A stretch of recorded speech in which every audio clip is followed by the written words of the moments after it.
ದಕ್ಷಿಣ ಕನ್ನಡ ಜಿಲ್ಲಾಧಿಕಾರಿ ಮುಲ್ಲೈ ಮುಗಿಲನ್ ಬೆಳ್ತಂಗಡಿಗೆ ಭೇಟಿ. ಸಾರ್ವಜನಿಕ ಅಹವಾಲು ಸ್ವೀಕಾರ.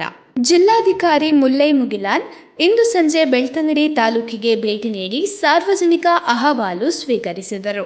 ನಂತರ ಕಂದಾಯ ಇಲಾಖೆ ಸಿಬ್ಬಂದಿಗಳ ಸಭೆ ನಡೆಸಿ ಸಮಸ್ಯೆಗಳ ಬಗ್ಗೆ ವಿವರವನ್ನು ಪಡೆದುಕೊಂಡರು. ತಹಶೀಲ್ದಾರ್ ಸುರೇಶ್ ಕುಮಾರ್ ಹಾಗೂ ಕಂದಾಯ ಇಲಾಖೆಯ ಅಧಿಕಾರಿಗಳು ಈ ಸಂದರ್ಭದಲ್ಲಿ ಉಪಸ್ಥಿತರಿದ್ದರು.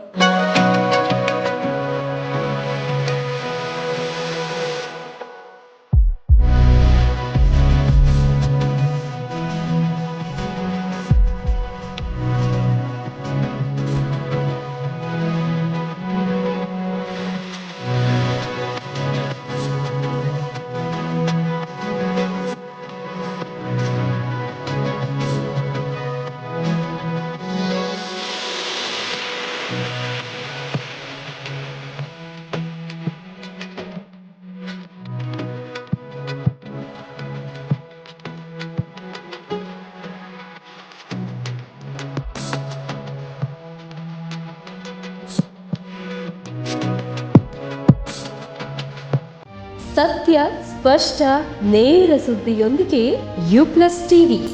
ಇದು ಹೊಸತನದ ಸಂಕಲನ.